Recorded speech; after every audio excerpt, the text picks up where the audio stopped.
Come near my daughter again, and this room will learn the difference between a quiet man and a helpless one." Nathan Cole did not raise his voice. He did not need to. The words moved through the crowded cafe with a steady force that cut beneath the hiss of steaming milk, the scrape of chair legs, and the soft jazz playing over hidden speakers. Claire Whitmore stood inches from him, one hand still raised after striking him across the face. "You grabbed me," she said. My daughter couldn't breathe. "You were reaching into my handbag." Nathan looked past her. 10-year-old Abigail was crouched beside a marble table, one hand pressed to her chest, the other searching beneath the chairs. Her breathing came in short, shallow pulls. Her blue inhaler lay near Claire's right shoe. "Ma'am," Nathan said, "please step back." Claire glanced down, but before she could move, Abigail reached toward the inhaler and bumped the table. Claire instinctively stepped sideways to keep her balance. Her heel came down on the plastic casing. A brittle crack sounded against the tile. Abigail gasped. Nathan moved at once. Claire, startled, tried to push past him toward her fallen handbag. Her hand brushed Abigail's shoulder. Nathan caught Claire's wrist before she could knock the girl off balance. Not hard. Not violently. Only enough to stop her. 2 members of Claire's private security team moved closer, but Marcus Reed, her chief bodyguard, lifted one hand. "Hold," he ordered. Claire's face tightened. "Let go of me. Move away from my daughter. You don't give orders here." "No," Nathan said. "I'm asking you to show some judgment." Then Claire slapped him. The sound cracked through the cafe. A spoon fell from someone's hand and rang against the floor.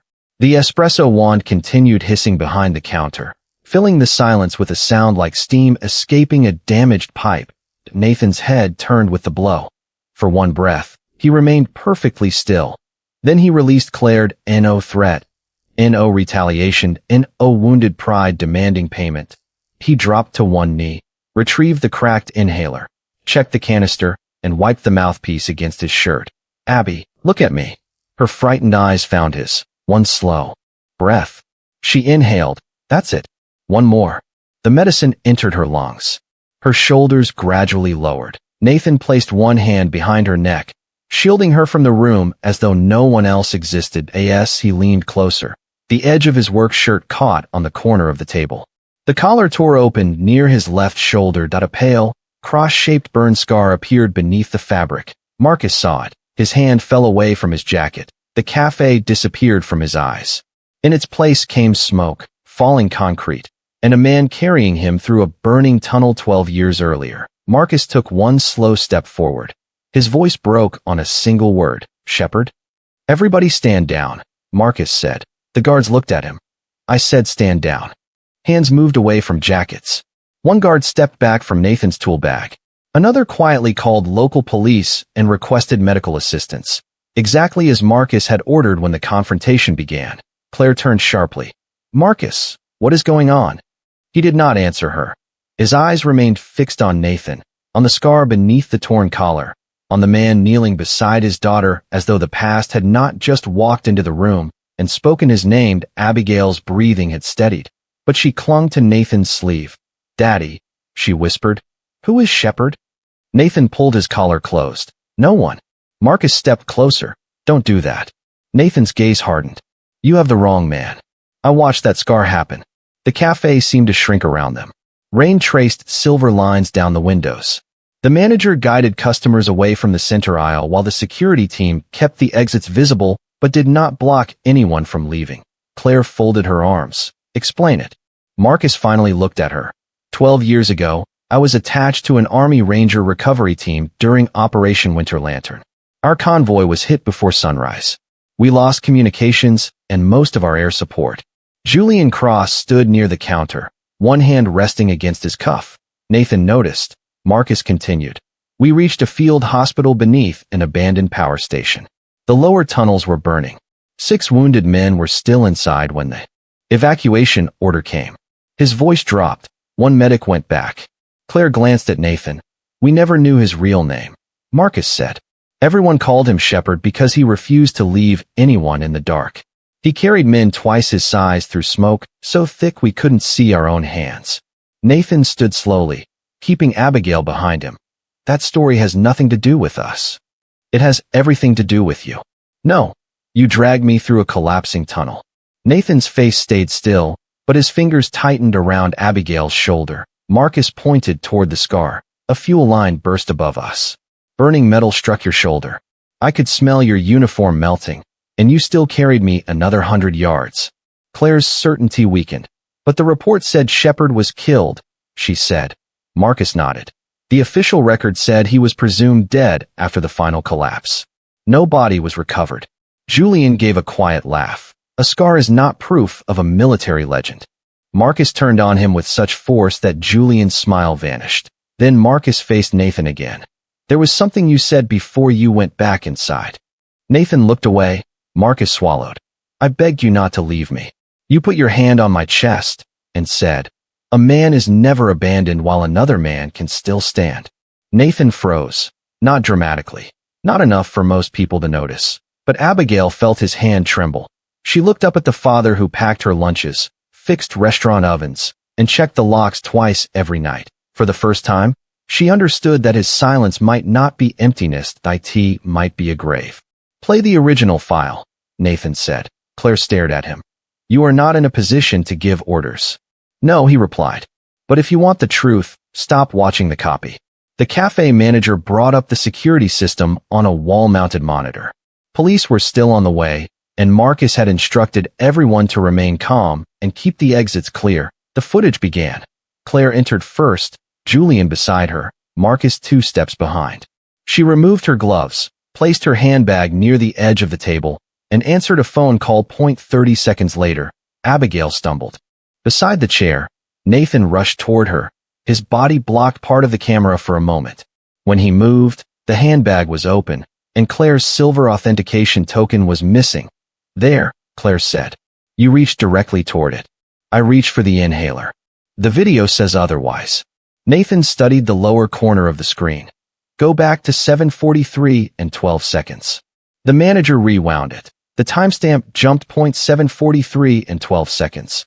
Then 7:43 and 23.11 seconds were missing. Stop, Nathan said. The image froze on Julian standing beside Claire's chair, adjusting the cuff of his charcoal suit. Julian smiled. A recording glitch proves nothing. Nathan looked toward the cafe windows. 2 black SUVs remained across the street. Their engines were running. A man in the passenger seat turned away too quickly. Abigail stood close to Nathan, one hand wrapped around his fingers. Her pulse was still fast. Nathan could expose Julian immediately. He had noticed the small transmitter beneath Julian's cuff and the faint green reflection against the espresso machine. But Claire's guards were inside, Julian's backup was outside, and Abigail stood between them. The video was looped, Nathan said. Not deleted. Claire narrowed her eyes. How can you tell? The steam pattern repeats. Same burst. Same reflection. Same customer lifting the same cup. The manager leaned closer to the screen. Nathan pointed to the curved chrome side of the espresso machine. In the reflection, someone reaches toward my bag. The image was too distorted to identify the hand clearly. Julian stepped forward. That could be anyone. Nathan looked at a college student near the window. You were live streaming when security came in. The young man hesitated. I was. Do you still have the original recording? Yes, but the angle is bad.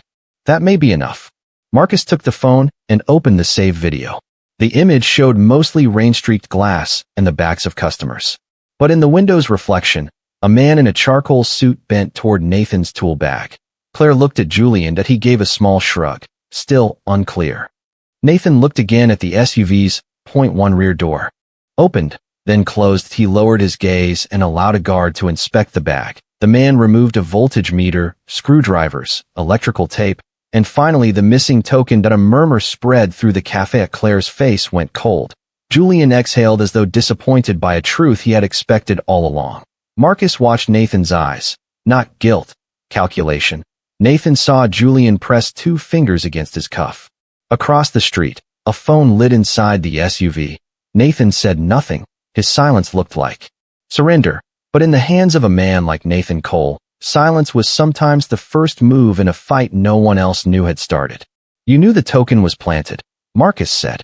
Why didn't you say it sooner? Nathan stood inside the cafe's narrow storage hallway. Shelves of coffee syrup, paper cups, and cleaning supplies pressed close on both sides. A fluorescent bulb buzzed overhead. Marcus had brought him there to speak privately while local police approached the building. Outside the door, Claire argued with Julian. Inside, Marcus stared at a man he had believed dead, but Nathan's voice stayed low. Because my daughter was 20 feet away. That man framed you. I know. Then expose him. Nathan looked toward the metal door. Through it came the scrape of chairs, Claire's clipped voice, and Abigail asking where her father had gone. His expression changed at the sound. 2 SUVs across the street, he said. At least 4 men. Maybe 6. You saw them? I saw Julian signal them. Marcus stepped closer. Then why protect him? I'm not protecting him. It looks that way. I'm protecting everyone else. The words settled between them. The room smelled of cardboard, roasted coffee, and old mop water. A compressor kicked on behind the wall. Marcus lowered his voice. Winter lantern. Nathan's eyes closed for one brief second. Don't. I spent 12 years believing you died in that tunnel. That was what they needed everyone to believe. Marcus went still. Nathan continued. A recovery team found me 6 hours after the collapse. I was unconscious and badly burned. They moved me to a secure military hospital under another case number. And the death report? It had already been filed. Why wasn't it corrected? Because correcting it would have exposed the mission. Marcus stared at him. Nathan looked down at his scar. 3 days later, a colonel came into my room with 2 attorneys from Voss Strategic Systems. They told me the operation had to remain classified. They also had a statement ready. You signed it. I did. Why? My brother Daniel was on the 2nd extraction team. He heard the order to abandon the wounded and refused it. Marcus's expression softened. He went back inside, Nathan said. The tunnel collapsed before I reached him.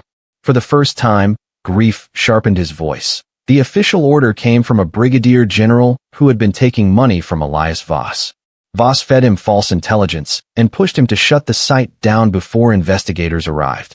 So Voss gave the pressure, Marcus said, and the general gave the command. Nathan nodded. They threatened to call Daniel a traitor. His wife was 8 months pregnant. If I challenged the report, they would have stripped his benefits and buried his service record.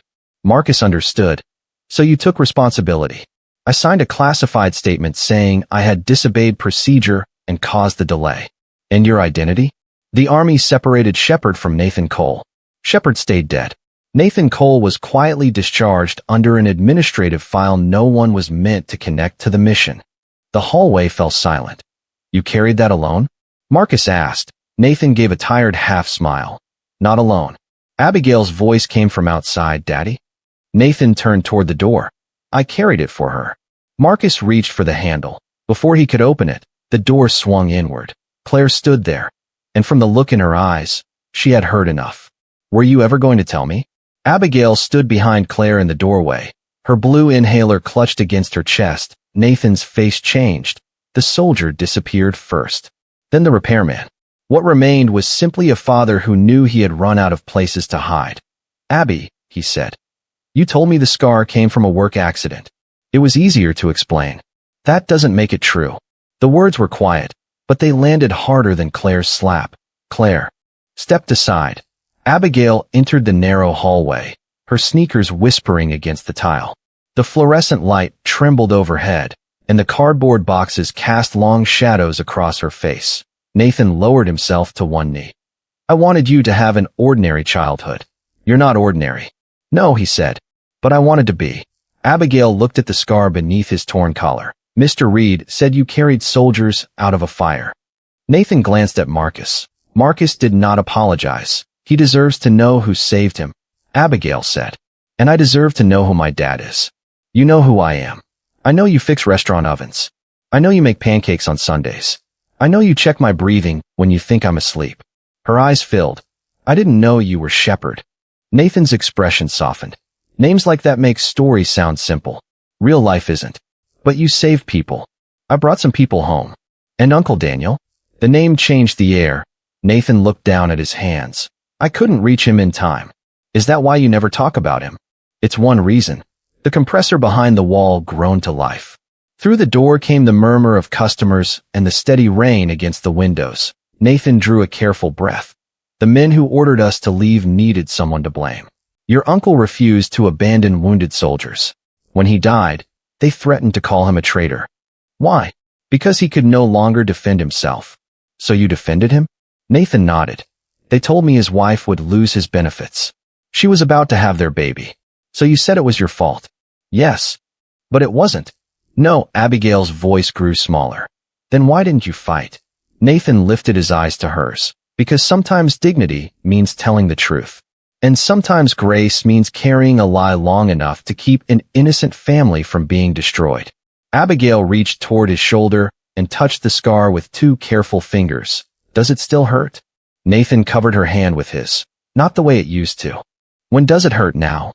His eyes moved briefly toward Claire. The red mark still showed on his cheek, but there was no anger in his face, only when people mistake silence for shame. Claire lowered her gaze. Minutes earlier, she had seen a working man in worn clothes and decided his quietness meant guilt. Now she saw someone who had surrendered his reputation to protect a dead brother's family. I was wrong, she said. Nathan did not answer. Before she could continue, Julian's voice carried from the front room. We found another device in his bag.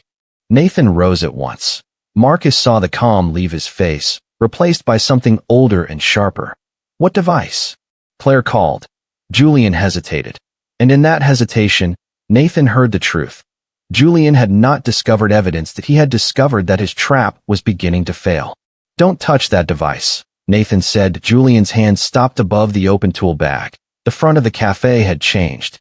Customers had moved behind the heavy service counter and along the interior wall, away from the windows. Marcus had quietly directed one guard to trigger the company's silent emergency alert, while the manager had already called 911. On the table beside Julian sat a small black transmitter. Claire frowned. What is it? Julian recovered quickly. A military-grade relay. It was hidden beneath his tools. No, Nathan said. It was planted. Julian gave a tired smile. Of course it was. Nathan looked toward the manager. Bring up the original feed and the customer's video side by side. The 2 recordings appeared on the screen. Nathan pointed to the timestamp. The cafe system did not simply lose 11 seconds. Someone inserted a loop. How can you prove that? Claire asked. The steam burst repeats. The reflection repeats. The woman by the window lifts the same cup twice. The manager stared. Nathan pointed toward the chrome espresso machine.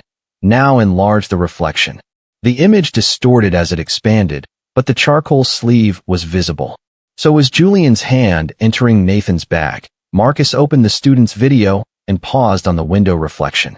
The angle showed Julian removing Claire's silver token from his sleeve and dropping it among Nathan's tools. Claire turned slowly. Julian? His face changed. The practiced executive calm disappeared. Nathan looked at the black transmitter. That device did not copy full access. It captured a temporary certificate from Claire's authentication token. Claire's face lost color. The demonstration system requires my biometric confirmation and a one-time passphrase, Nathan said. That is why he still needs you. A soft click came from the front entrance. The automatic doors stopped responding. They're not locked from the inside, the manager said. The motor's been disabled. Outside, 2 men stepped from the SUVs and blocked the sidewalk entrance. Every phone in the cafe lost service at once. Live streams froze. Calls dropped. Signal bars disappeared. Julian looked toward Nathan. I was hoping you would stay quiet. I was hoping you would leave the girl out of it. 3 men emerged from the kitchen corridor. Their jackets hung too stiffly. One carried a compact handgun low beside his leg. Marcus reached for his weapon. Julian lifted his phone. Don't. Claire's voice sharpened. What do you want? The biometric confirmation and the passphrase. You will not get them. Julian nodded toward Abigail. One gunman moved closer to her. Nathan stepped between them. He studied the ceiling, the emergency lights, the copper steam line above the espresso machine, and the service panel Marcus had passed near the storage hallway. Then he looked at Marcus. Move everyone behind the masonry counter. Marcus understood. He guided the remaining customers lower, while one of Claire's guards took position near the kitchen. Nathan waited until the civilians were covered. Can you drop the main lights and leave the emergency strips on? Marcus nodded. Julian smiled. You think this is a battlefield? Nathan positioned Abigail behind the counter. No, he said quietly. Battlefields are usually more honest. His eyes met Marcus's. On my word. Now, Nathan said. Marcus opened the service panel and pulled the main breaker. The cafe dropped into darkness, but the red emergency strips along the floor remained on. A woman cried out. A chair scraped against the tile. Then the espresso machine released a violent burst of steam as one of Claire's guards opened the pressure valve Nathan had pointed out. The white cloud rolled across the center aisle. Stay behind the counter. Marcus shouted. A gunman fired toward Nathan's last position. The muzzle flash exposed him. Nathan moved toward it. Not recklessly.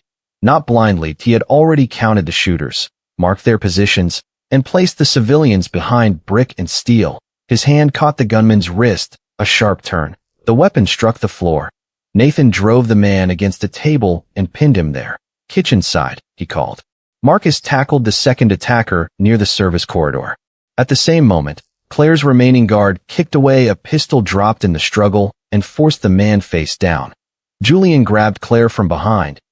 He pressed a handgun against her ribs and dragged her toward the disabled front doors. Stop, he yelled, or she dies. Nathan froze. Abigail crouched behind the counter, both hands wrapped around her inhaler. Her eyes found her father through the red light. Nathan looked at her. Then he saw movement in the pastry case reflection. A third gunman was circling behind the counter toward Abigail. Nathan turned. The shot came first. The bullet grazed his left shoulder, cutting across the edge of the old scar. Pain flashed down his arm. He staggered once. Daddy. Nathan reached the gunman before he could fire again. He swept the man's knee, trapped the weapon, and drove him to the floor in one controlled motion. The pistol slid beneath a booth. Nathan did not strike twice. He pulled Abigail close. Look at me. You're bleeding. Are you hurt? She shook her head. Then stay behind the counter. Across the cafe, Julian tightened his hold on Claire. You should have stayed invisible. Nathan rose slowly. Blood ran across his shoulder and over the old scar. Steam drifted through the emergency light, turning the cafe into a tunnel of red shadows. You men always make the same mistake, Nathan said. Julian sneered. What mistake? You think mercy means hesitation. Julian fired. Marcus pulled Claire down as the shot shattered the glass display behind them. Nathan crossed the distance before Julian could fire again. He trapped Julian's wrist against the counter and turned the weapon away. Marcus kicked the pistol free. Together, they forced Julian to the floor. The remaining guard secured his hands. The main lights flickered back on point. 3 attackers lay restrained. The civilians remained behind cover. Claire sat beside Marcus, shaken but alive. Abigail ran to Nathan. He pressed one hand against his bleeding shoulder. The cafe smelled of gunpowder, hot coffee, and rained. N01 cheered. N01 moved. Marcus looked at the man who had once carried him through fire. Shepherd, he said. This time, it was not a question. It was recognition. It was gratitude. It was respect. And in the silence that followed, everyone understood that Nathan's restraint had never been weakness. It had been control. Blame him, Julian said, and your company still has a chance. Local police had secured the cafe.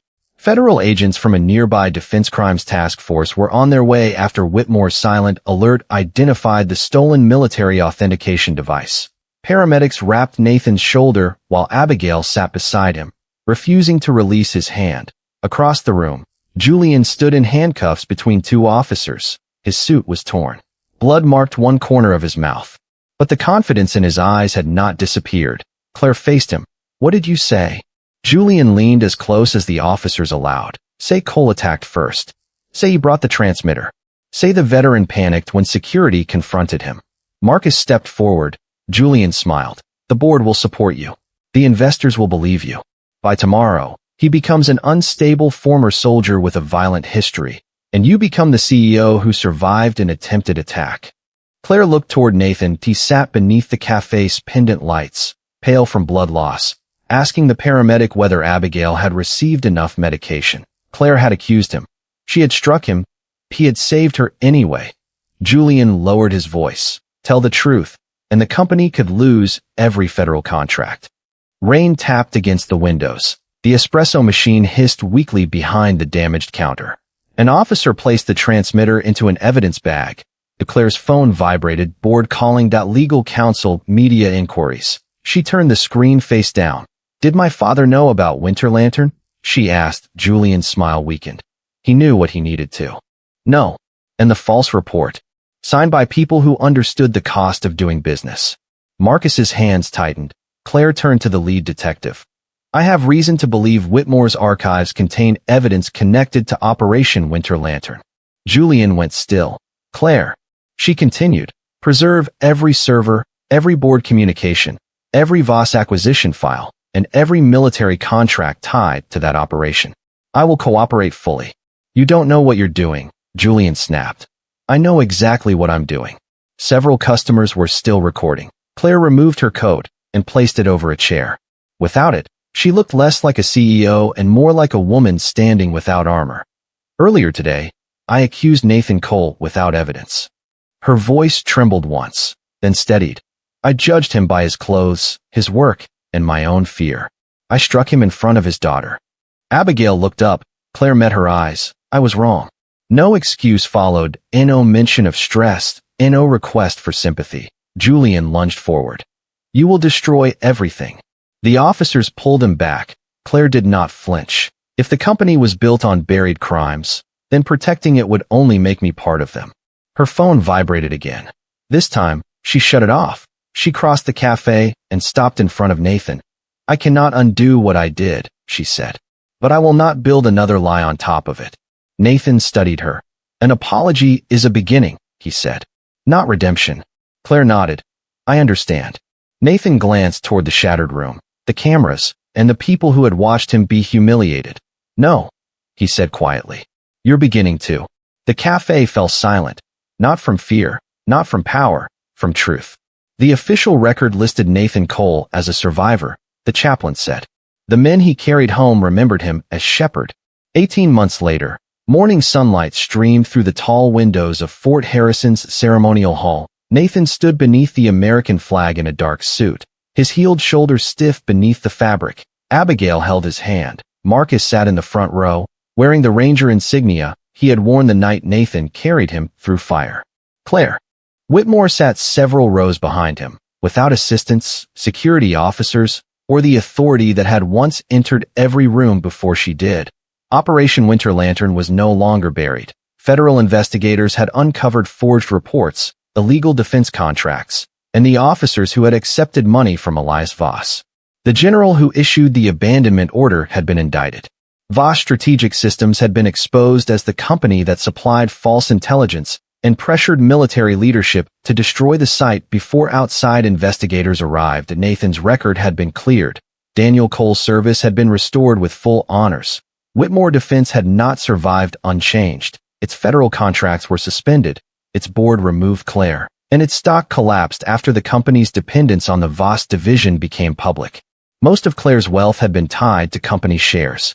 She sold what remained of her private holdings to fund legal settlements and a trust for affected military families. She did not disappear.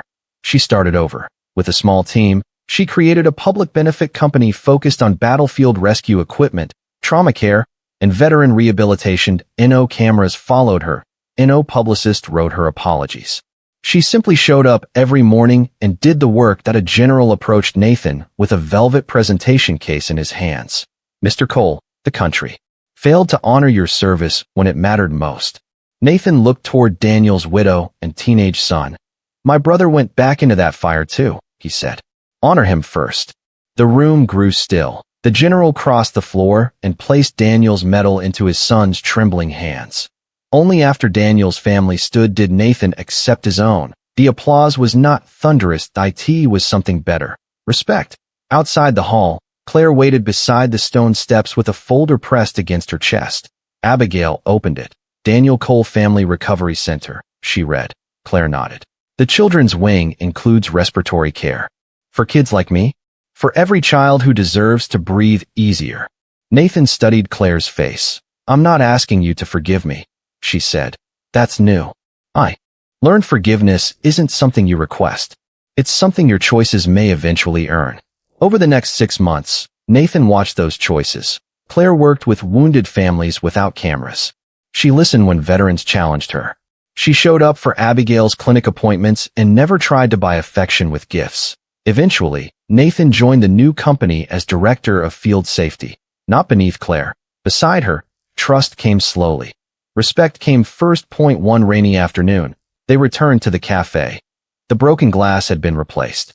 Warm lights glowed above the tables. The espresso machine hissed softly behind the counter. Claire stopped beside the empty chair across from Nathan. "May I?" Nathan looked at Abigail. She moved her backpack and smiled. Claire sat down. For a moment, no one spoke. The first silence in that cafe had come from humiliation. The second had come from fear.